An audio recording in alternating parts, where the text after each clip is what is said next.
Hi, thank you all for being here, and I hope at the end of the presentation you will be persuaded to be more aware of the media's role in sexual aggression. My name is Tracy Red Heilig, and I've been working in the area of sexual violence and aggression for roughly 20 years.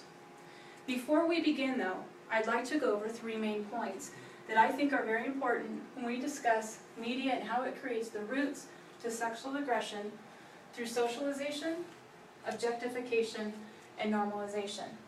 Also, please remember, when thinking of these 3 points, there's a continuum of sexual aggression, from social norms, individual beliefs, which can lead into sexual harassment, sexual assault, rape, and even murder.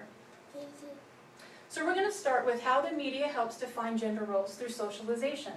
And I'm going to start first with young ladies. Here we have a magazine, Cosmo Girl, and up in the corner, Bad Girls Club, which is a series on television. Cosmo Girl tells our young ladies 387 ways to make them fall for you. You need to flirt, tease, and flaunt.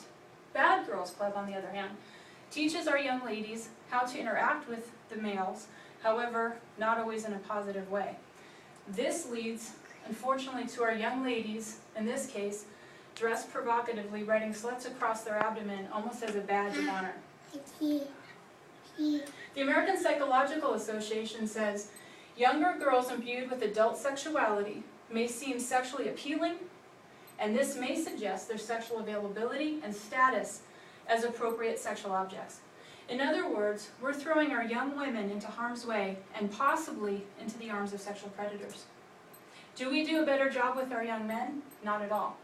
Here we have an Axe body spray ad with a psychologist saying, show me on the doll where the sorority girl touched you, minimizing male victimization. Maxim magazine, you want to have a lot of sex, double your sex in fact. You want to be strong and athletic and objectify women. In our current culture, this is what it means to be a man. This moves us into our second point of objectification. Does media create a narrow definition of beauty? Here we have a Sports Illustrated model. Please understand, in no way, shape, or form is there anything wrong with being attractive. This is not what this presentation is about. It's about objectification. In other words, a person's value comes from sexual appeal or behavior. The standard is to be sexy. A person is turned into a sexual object, much like this can. I can hurt it and it doesn't matter because it doesn't have feelings. So if I can turn you into an object, I can then hurt you. Also, sexuality is imposed upon a person, meaning they may not be ready for it. So do we objectify people even in this area? As you can see, we have restaurants and baristas that we dress in scantily clad clothing. And you may not be patrons of those places, and that's fine. However, if you have a television, from morning to night, you are bombarded with sexual images of women. This is a still picture from a Carl's Jr. commercial where 2 young ladies are dressed sexually, feeding each other hamburgers in a sexual manner. I don't remember doing that as a young woman. This leads us into our third point of normalization. The more you see these type of things, the more you accept it because it becomes normal. So here we have some print ads. Jimmy Choo shoes. A woman is laying in the back dead in a trunk, waiting to be buried in the desert. Here we have Calvin Klein jeans and Dolce & Gabbana depicting a gang rape of a woman. How have any of these situations ever been considered sexy? Boys are being introduced to pornography at younger ages. In fact, Gail Dines, in her book Pornland, says, porn is actually being encoded into a boy's sexual identity so that an authentic sexuality is replaced by generic porn sexuality, limited in any sense of love, respect, or connection to another human being. How dangerous is that for our young men? And young people who have smartphones consider this to be portable porn.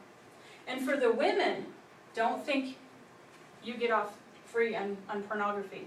If you have Cosmopolitan laying around the house, you are objectifying young women that are looking at it, and this is considered softcore porn.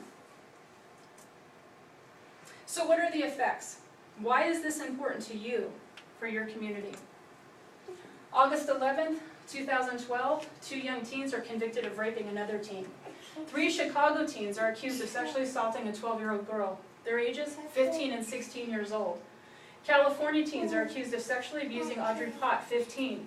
She later killed herself due to the assault. Dayton, Ohio, two children, 13 and 14 years old, are accused of raping 3 boys, ages 6 to 8 years old. So what can you do? You can create change.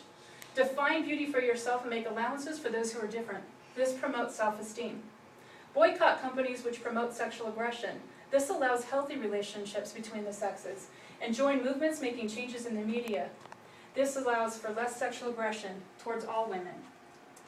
However, if after today you choose to do nothing, Alison Grundy, a clinical psychologist, states, "I cannot escape one simple fact, that if we continue to subject future generations of young men to great barrages of aggressive, misogynistic, over-sexualized, and violent imagery, we will continue to see the rates of sexual violence against women and children that continue unabated today or worse." So I want to thank you for being here, and I hope that I persuaded you to take a closer look at the media and sexual aggression. Again, my name is Tracy Red Heilig.